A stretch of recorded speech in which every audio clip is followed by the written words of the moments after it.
নমস্কার, শুভ নববর্ষের শুভেচ্ছা এবং আন্তরিক অভিনন্দন জানাচ্ছি তোমাদের সকলকে আমার তরফ থেকে। আজকের দিনটি একটা স্পেশাল দিন, প্রত্যেকের জীবনের স্পেশাল মুহূর্ত। এই বাংলা মাসের শুরু, আজকে পয়লা বৈশাখ উপলক্ষে আজকের এই ব্লগে আমি তোমাদের সামনে উপস্থাপনা করব সারাদিন কি করেছি। সকাল সকাল একটু মিষ্টি দই, টক দই আর লাড্ডু, সন্দেশ, মিষ্টি আমি কিনে নিলাম। নিয়ে আজকে কি রান্না করেছি তোমাদের সামনে দেখাচ্ছি।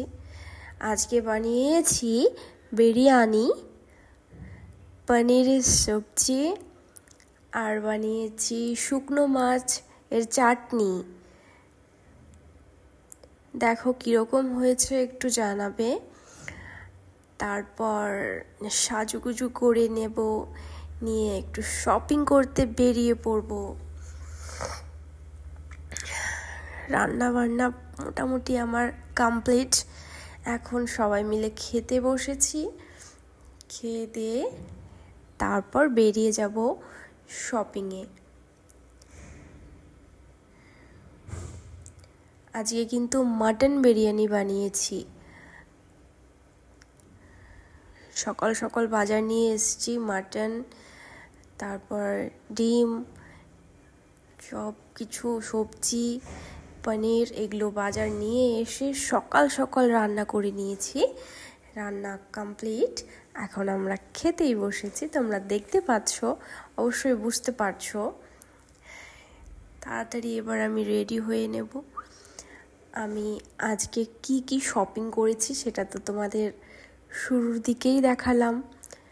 আজকে আমি আমার বাড়ির মেম্বারের জন্য একটা সুন্দর ফোন কিনলাম, আর একটা ওয়াশিং মেশিন কিনলাম। ফাইনালি একটু কষ্ট দূরীভূত হবে। তারপর ডালিমের জুস খেয়ে নিলাম। নিয়ে এবার আমি বাড়ি চলে আসবো। বাড়িতে এসে একটু ফটোশ্যুট, ভিডিও ক্লিপস নিচ্ছি। তোমরা আজকে সারাদিন কীরকমভাবে কাটালে অবশ্যই একটু জানাবে কমেন্টসে।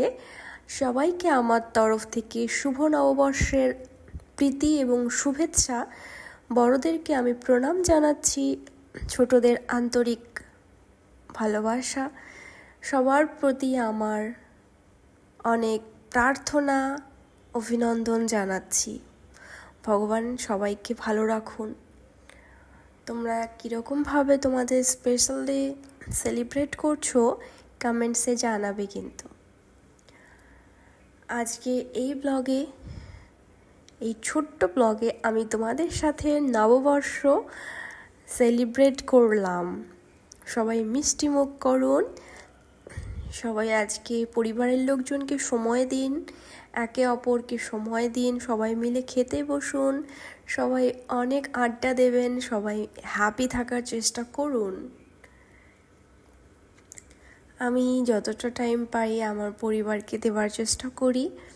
কাজের ফাঁকে ফাঁকে আমি পরিবারের সঙ্গে টাইম স্পেন্ড করতে ভীষণ ভালোবাসি।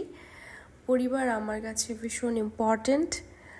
আপনারা সুস্থ থাকুন, হ্যাপি থাকুন। আমার ব্লগ কেমন লাগছে তোমাদের অবশ্যই জানাবে। আশা করছি সবাই, তোমাদের কীরকম লাগছে তোমরা